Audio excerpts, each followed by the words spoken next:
Good morning. Please be seated.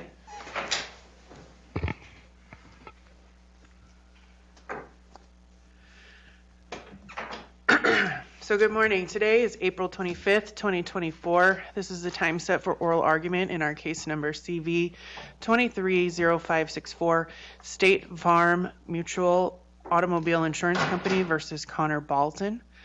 Out of respect for counsel and to avoid any embarrassment for anyone in attendance in the courtroom, please make sure your cell phone is on silent. Each side is allocated 20 minutes for oral argument, although you are not required to use all your time. If appellant wishes to reserve a portion of that time for rebuttal, you are free to do so, but you need to keep track of your own time at the podium. The clock on the podium reflects your total remaining minutes. As you may notice, Judge Howe had a last-minute issue that prevented him from being with us today, but he has read all the briefing, provided his input to the panel, and will be watching the video of the oral argument. Please keep in mind that we have read the briefs, studied the record, and discussed the case in conference, so please keep that in mind as you present your case. You may proceed.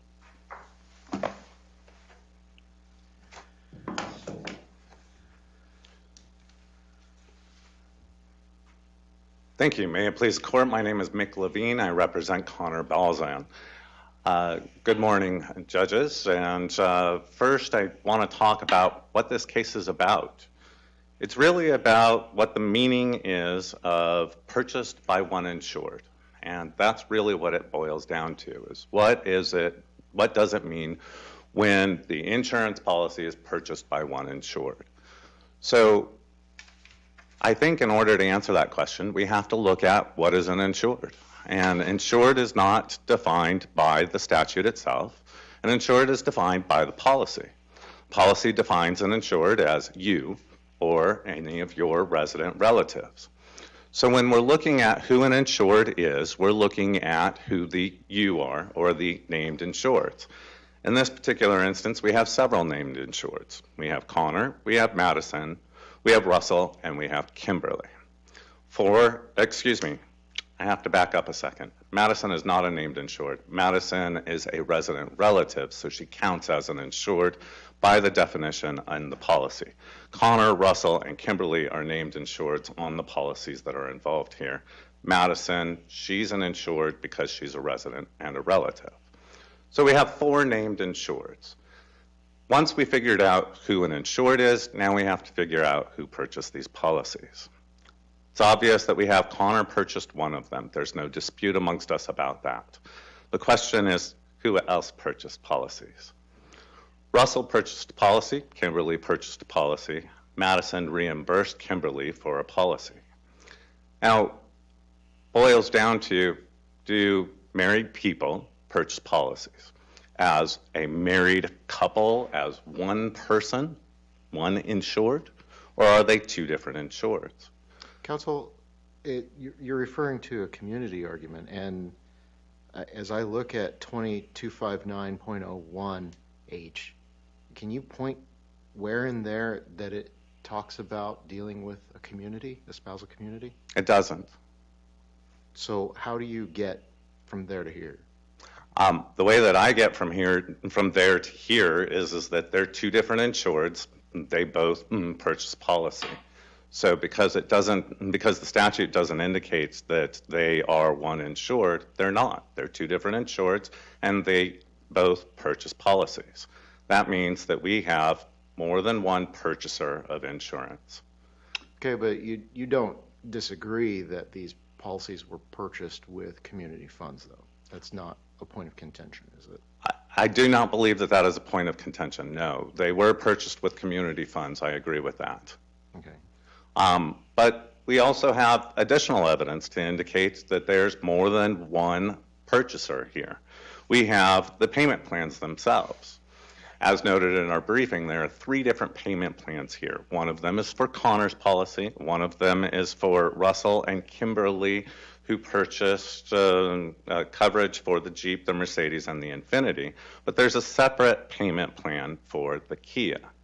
So where I'm coming at with this is that Russell is an insured. He purchases a policy of insurance. Kimberly is an insured. She purchases a policy of insurance.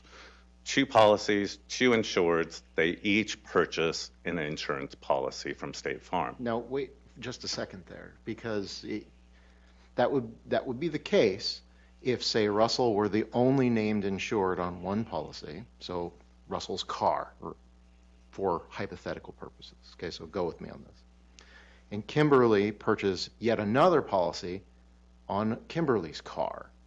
Okay, I think in that circumstance, you're right. Russell purchases a policy, Kimberly purchases a policy. You have two separate policies, only one named insured. Okay, I think under those circumstances, maybe we're right, but we have something a little different here, don't we? Because Russell is the named insured with Kimberly on all four of those policies. Is that correct? I believe the factual scenario that you're stating is accurate, that Russell and Kimberly are both listed as named insureds on the policy. Yes. Okay. Policies purchased with community funds. Policies purchased with community funds, yes. Okay, so we have named insured, the two named insureds that we're talking about here, because your point is there's different purchasers, correct? Correct. And therefore, because there's different purchasers, H does not apply because they're different purchasers, right? Stacking applies to when one insured purchaser. Right. When the policy is purchased by one insured. Correct. So, and when you have that scenario, how do you get by the fact that they're both on all of the policies? That one's easy. They're both two people, two insureds. Right. The statute's fairly clear as far as the language goes. It says if multiple policies or coverages purchased by one insured on different vehicles apply, then they can bar stacking. But here we have purchased by two insureds each of these policies. And because each of these policies are purchased by two insureds, we can stack each policy. Now, walk me through this, because I don't know that I'm quite seeing this the way that you see it. As I see it here, you have one policy that has two named insureds. Correct. On one vehicle. Correct. And then another policy that has two named insureds on that vehicle. Correct. Purchased with the same pot of money. Okay, so now if... Purchased by community funds, yes. Right. So now, clearly, you take one of those people off. Let's say Kimberly purchased all four policies and she's the only named insured. Do you get to stack? Well, if she's the only named insured and she's the one who's doing the purchasing, then no. Then no. Correct. Okay. So, and likewise with her husband. If he's the only named insured and he's drawing from his funds, then correct. Right. But so since now we you have this situation where you have one person you're saying is making an election for coverage on one policy, because the insured gets to designate which policy, right? So you have one person making that election on one policy, and then your argument is, okay, well, they get to choose another one on another one of their policies because there's two people, but that same person that chose the first policy is also an insured on the second policy. So isn't that designation significant? Don't we have one person who is a named insured on a selected policy also being at the same time a named insured purchaser on a second policy? Isn't that so? Let's say that these folks weren't married for a moment, and I'm going to try and answer your question with a hypothetical. Let's say that these folks weren't married for a moment. Let's say that they weren't drawing from community funds. They were a couple who pooled their funds into the same account, but each one of them was a named insured on the policy, and each one of them decided to get coverage for two vehicles, right? We would have two individuals who are named insureds on the policy. We would have two individuals who are purchasing two different policies, right? And when you throw community property out the window here, what you've got is two insureds purchasing two policies. And that's what the statute requires, is two insureds purchasing two policies. That permits us to stack. Now, the only way I think that you can get to this idea that we have two purchasers of insurance being one purchaser is if you say that these two people who happen to be married are only one person. But that's not what the statute says. The statute doesn't say that if you purchase with community property, it's only one person. The statute certainly could say that, but it doesn't say that. Now, that makes a lot of sense to me, because if you have business partners, right, let's set aside, the difference Sure. between commercial policies, and that would be a different kettle of fish. But if you have two people who are college roommates, right, Sure. and they decide to manage their accounts together, they're not in any kind of relationship other than roommates, Right. and they buy two different policies, that makes a lot of sense. Then you don't have any community property. They're both using joint funds Correct. to buy these two separate properties. But if they're both on both properties, both on both policies, I still don't see how you get past the idea that you have. See, I think what you're saying is you have one insured here and one insured here, and as long as we have two and two, we're fine. I But think that's what- right. But that's not how I'm seeing State Farm's argument. State Farm's argument is you have one and one here, and one and one here.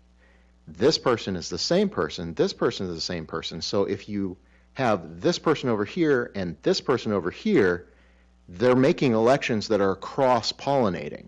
In other words, one purchaser who made an election is on the policy that has already been selected.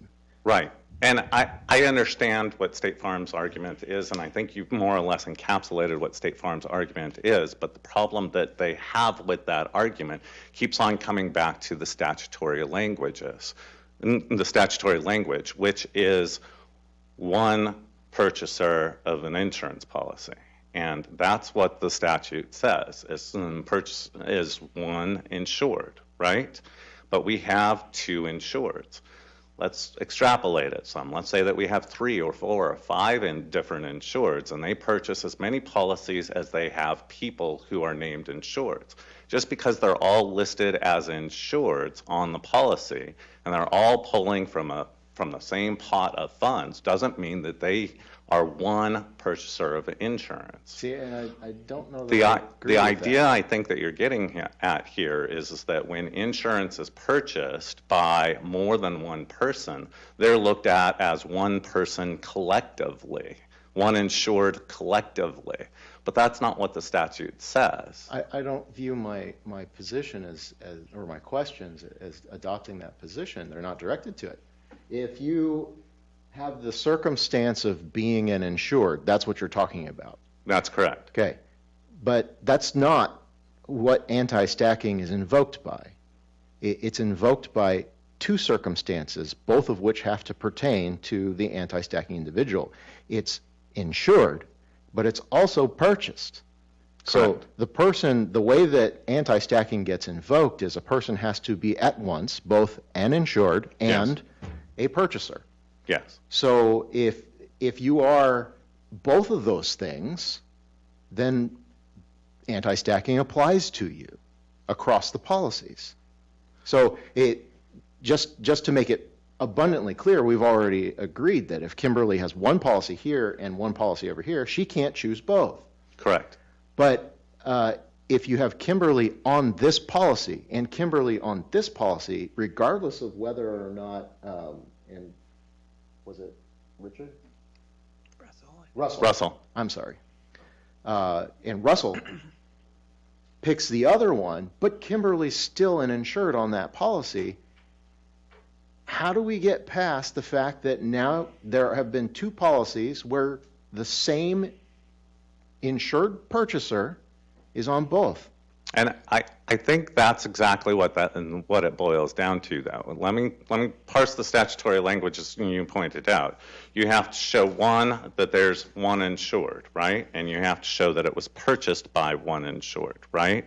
So if we have Kimberly and Russell jointly on one policy and Kimberly and Russell jointly on the other policy, Kimberly can get coverage under the first policy because she's the purchaser of that insurance, and she can get coverage under the other policy because Russell is one purchaser of that coverage.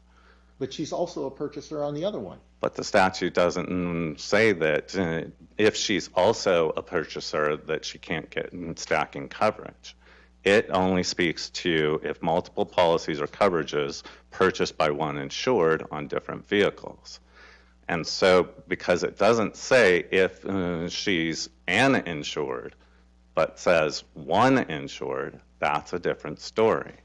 And I'm parsing this language, and I understand this is the language that the legislature chose, but they say one insured. If they had said any insured, it would be a different story. It would be exactly what you're saying. But that's not the language that they used. If they said an insured, again, that would be what you have pointed out, but that's not the language that they used. They used the language purchased by one insured. And here we have two insureds purchasing coverage. Yes, it's coming from the same pot of money, but where the money comes from doesn't matter in this instance. What matters is whether or not more than one insured purchased coverage. And that's what we have in this situation.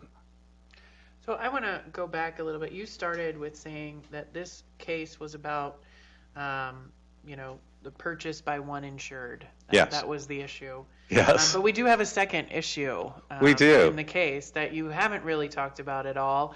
And, Which is? My question is, first, if we address the first issue, do we even need to address the second issue? Because you said this is what the case was about. I do believe that the second issue needs to be addressed as well. But the second issue, it's relation to the first issue, which is what does it mean to purchase the insurance, right? So the daughter here, Madison, if I remember right, is her name. Yeah. And I'm going to skip over because I know that she reimbursed here. That's Right. all in the record. How do you define purchase, and where do you derive that from? Well, and that's a very good question. But what we have here is a term, again, not defined by the legislature, purchased, right? And in this particular context, the statute says that it's purchased by one insured, but it doesn't say purchased by one insured from the insurance company. It simply says that it's purchased by one insured.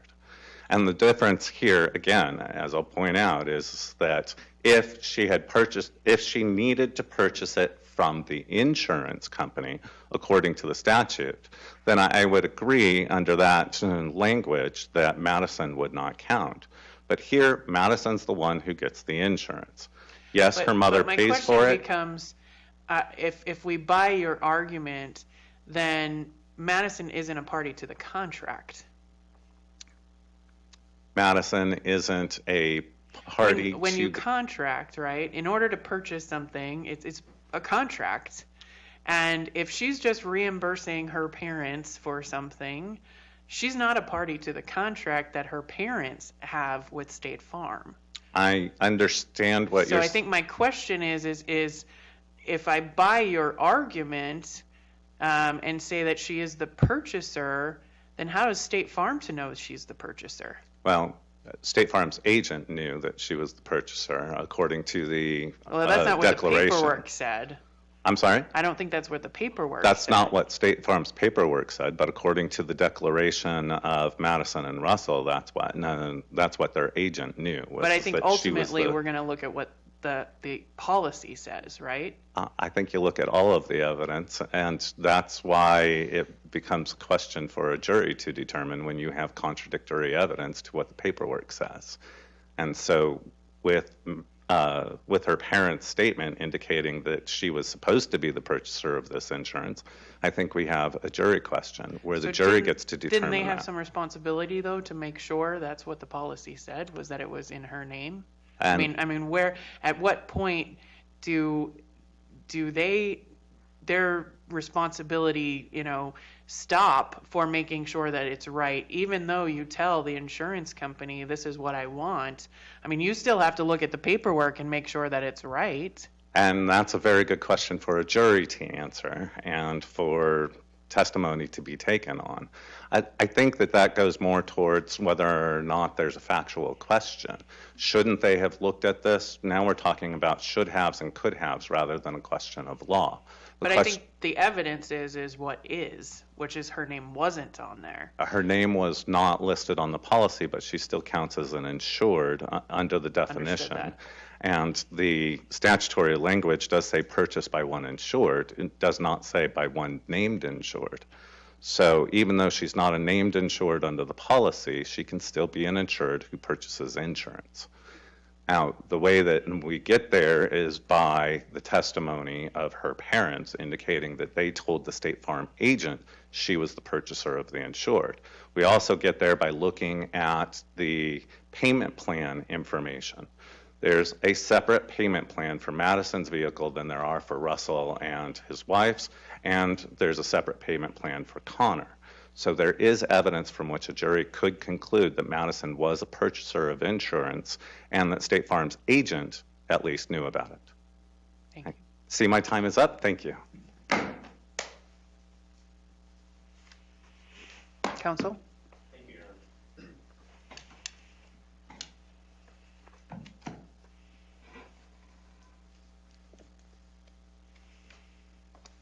May it please court, counsel. My name is Joel DeChancio, and I represent the Appalachia State Farm in this case. We can make this very simple. What we urge you to hold in this case, Your Honors, is that the purchase contemplated by ARS 225901 subsection H is a transaction whereby an insured pays money to an insurer for insurance coverage for a particular time period, a policy period.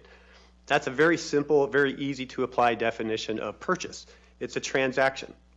Here, as Mr. Levine admitted, all of the evidence in this case is that all of the premium paid for all of these policies came from community property funds from Russell and Kimberly BALZAN. I'm going to stop you, counsel, just a minute. Sure. I want to go back to the conversation I had with your colleague over here about where you derive. I understand that's the definition you want us to adopt, but where do you derive that definition from? I mean, the wording in the statute is pretty plain. Right. So, I mean, it does not define statute or purchase.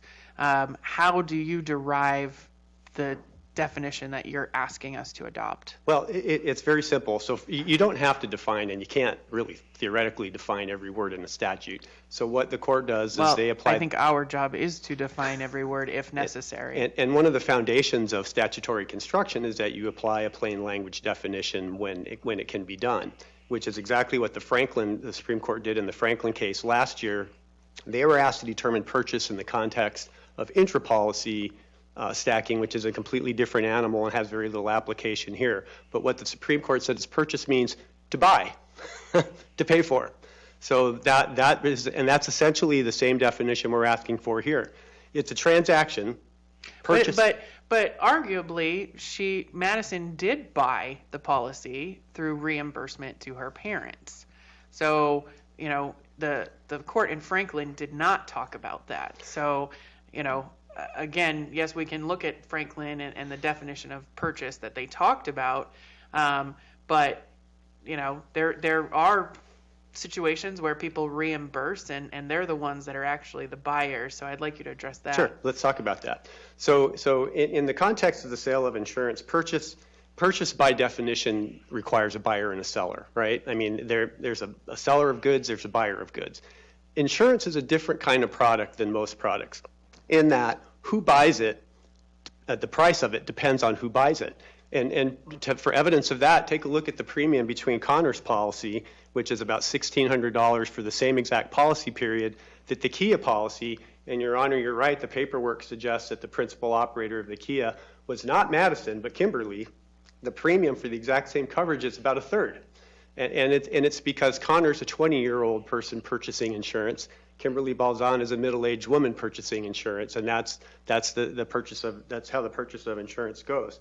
But the other thing that's unique about it when we're talking about the definition of purchase is that an insurance company is entitled to know who's purchasing the policy because rating and everything like that goes into it. So from their perspective, whoever pays them the money fills out the application if it's a new policy. If it's a renewal, whoever pays them the money is the person from their perspective that's purchasing the policy.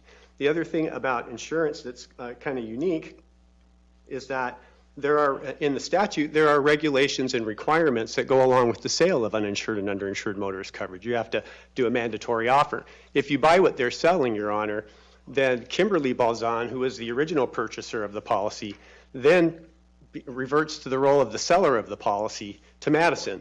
So you have to have a buyer and a seller. So if State Farm sold the policy to Kimberly, and you're going to accept that Madison is a purchaser of the policy, then Kimberly had to sell the policy to Madison. I suspect I know there's nothing in the record that suggests that Kimberly BALZAN is licensed to sell insurance in the state of Arizona.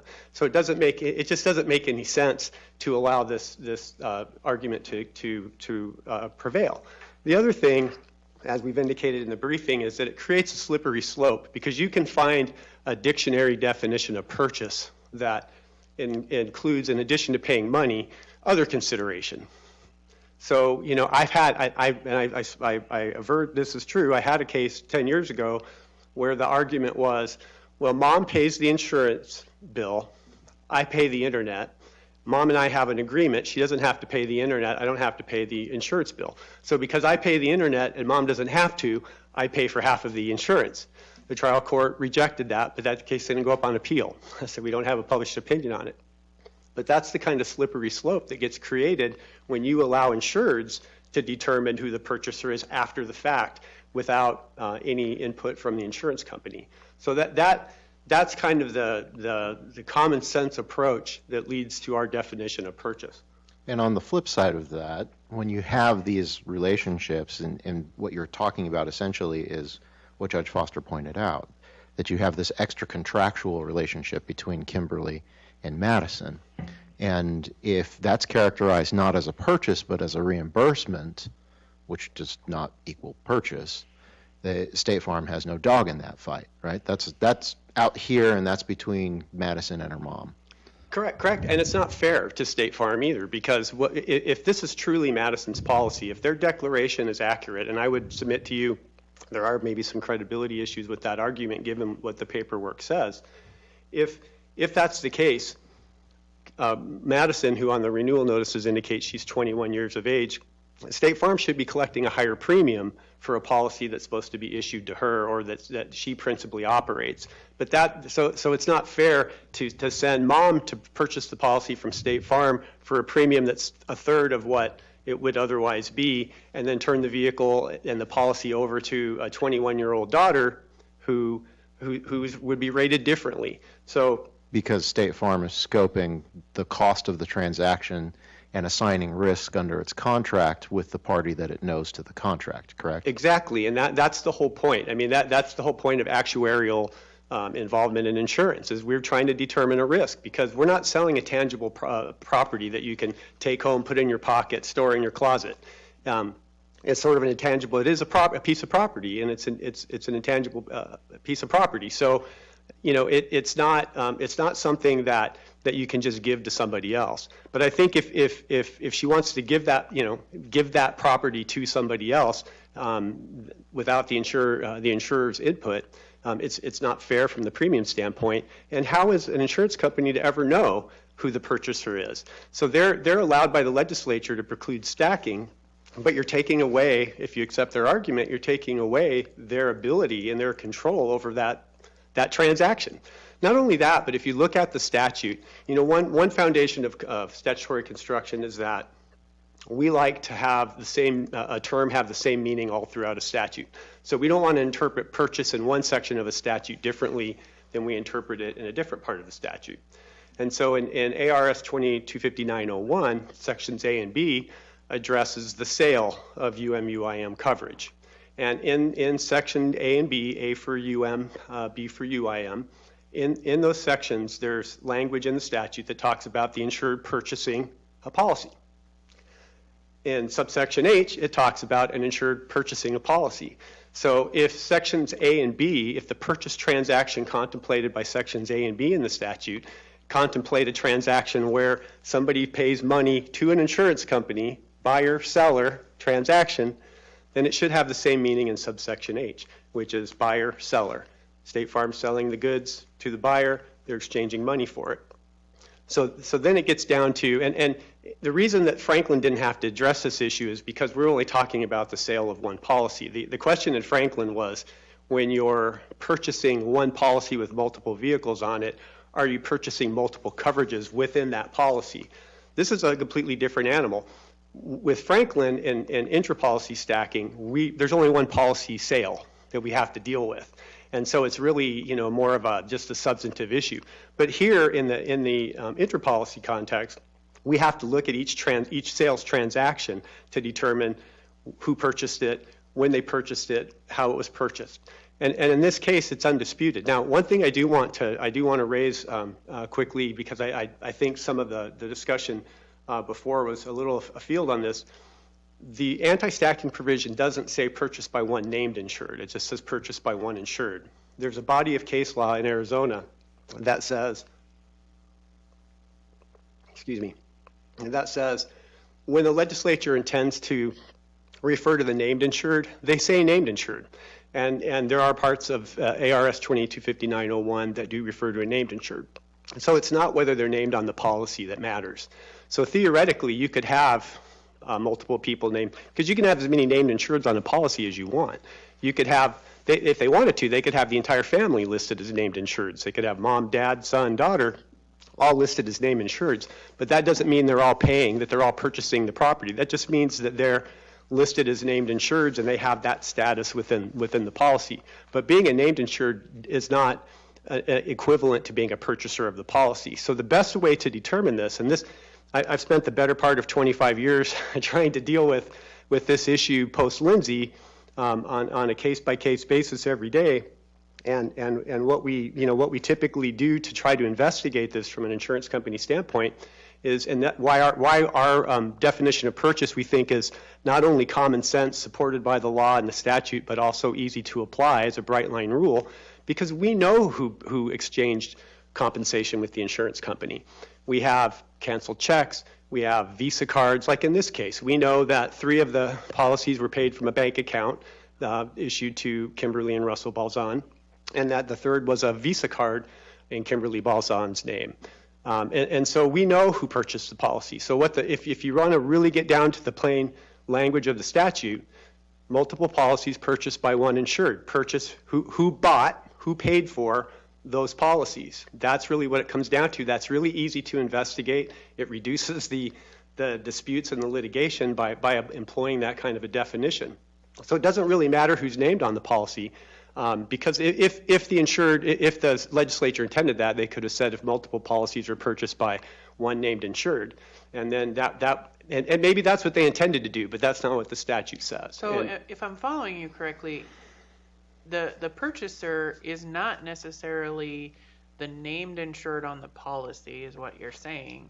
So you can't decide this based on the policy document. You have to do further investigation. Right. You have to do. Yeah. It's not based on the policy document. What it's based on is who paid the premium. So insurance. The other thing about insurance is you don't buy it once. You have to buy it for a specific period of time. And so in the context of these State Farm policies, the policy period is 6 months. So at the beginning of that 6 months, you can either pay the full premium at once, or you can make monthly payments. You can have as many payment plans. The payment plans are red herring in this case, because you could have a payment plan with every policy if you wanted to, and they've developed nothing in the record to suggest that the fact that there are separate payment plans means anything with respect to the issues in this case.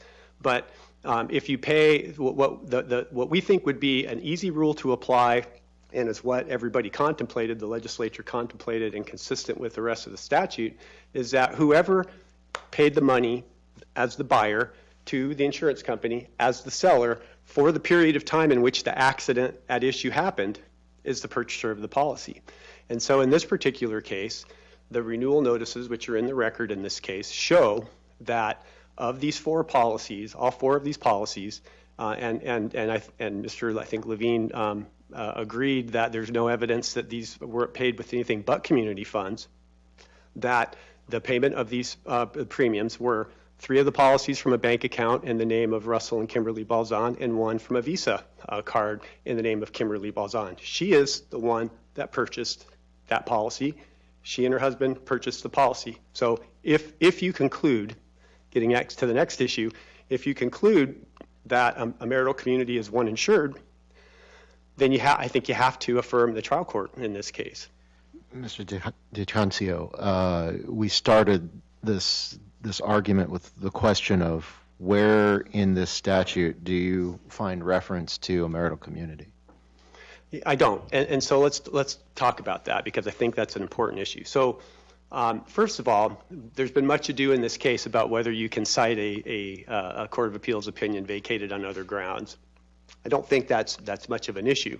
But let's say, for example, in the Lindsay Court of Appeals case back in the 90s, in 1994, I believe, the Court of Appeals, this court concluded that, and in that case, I'll remind you of the facts, there were 3 policies. 1 policy was in the name of Janice Lindsay, 1 policy was in the name of Walter Lindsay, and the 3rd policy was in the name of Janice and Walter Lindsay. So you had all 3 scenarios covered. The court in that case, citing a case called Neely versus Neely, which stood for the proposition that insurance policies are community property. So that premise, insurance policies are community property, that doesn't come from the vacated Court of Appeals opinion in Lindsay. That comes from Neely versus Neely. Right, but the character of piece of property, in this case a policy as community, does not necessarily resolve whether or not they are one insured. Well, we would disagree for this reason, Your Honor. One is this court has already concluded that. In a vacated case. In a vacated case. Which was not qualified. And again, the that vacation in Supreme Court's Lindsay says vacated. It doesn't say paragraph such and such through such and such have been vacated. It just says vacated. Well, what I think it says is the Court of Appeals addressed this issue, but because of our ruling, we don't have to address it. So they didn't address it. And I don't want to spend too much time on that. But what I do want to go on is that go with me here for a second. If we were to decide that no, there's nothing in the statute and there's nothing in the policy that says that a marital community are counted as one insured, and assuming under statutory construction principles that if the legislature wanted to make that a requirement, it could have put it in there, and if State Farm wanted to make it a requirement, it could have put it in its policy, and neither has done that. Then you have two individuals who both purchase. My question is, does it matter?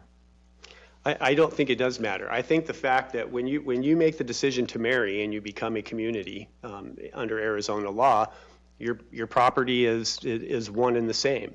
But what happens if you have a prenup and you decide that it's not? Well, then you would be able to show that, wouldn't you? You would be able to show that I paid the and we asked for that information in this case. We said, give us something that shows us that the Visa card that they paid the Kia premium with was paid with separate property held by Kimberly Balzan, because we all know that when you go into the marriage, that even if you brought property into the marriage, if you commingle it becomes presumptively community property.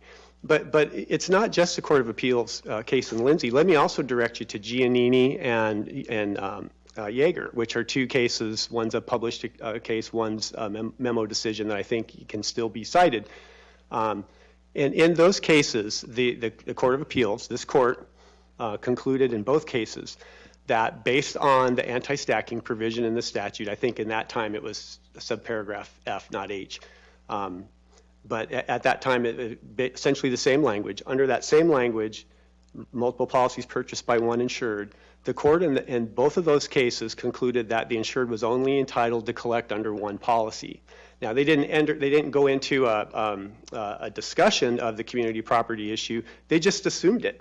In those cases, the policies were on 2 separate vehicles, 2 separate policies held by the husband and wife, and yet this court held in both cases that only one policy applied based on the anti-stacking provision. So to me, the Court of Appeals, our argument is the Court of Appeals vacated on other grounds is if you don't consider it to be valid binding law or even, persuasive precedent, it certainly is legally sound, and you could adopt it again, as this court has done in these other cases. But I would submit to you that, for the last 20 years, based on Giannini and Yeager, you can draw the conclusion that this issue of a community constituting one insured has kind of been presumed. And that's part of the holdings of those cases. So from that perspective, it just makes sense. Otherwise, we're going to have, if you allow them to be separate purchasers, then you could come up with all kinds of, an insurance company would never be able to preclude stacking, as the legislature gives them the right to do, because the insureds could always come up with different forms of naming. I agree with you, and we talked about another hypothetical where you don't have married people, you just have roommates who are pooling their money and buying stuff. But isn't it the case that if you have roommates who are purchasing on, they're both purchasers on one policy and both purchasers on the other policy, the election of one precludes the application of the other?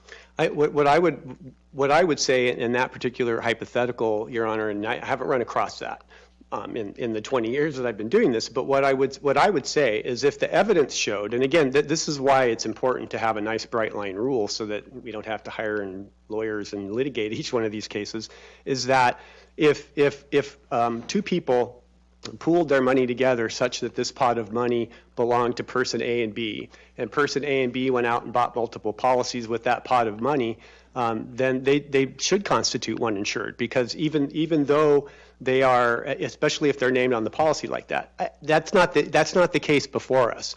But you could certainly argue both ways in that, and we haven't seen that happen. Maybe that issue will come up. But with respect to the community property issue, it's different, because when you do agree to marry, you accept that kind of tenet of the characterization of your property. Thank you, counsel. You're out of time. I want to thank. May I have one moment? No. Understood. Thank you, counsel. We appreciate your argument. We'll take this matter under advisement and issue a decision in due course.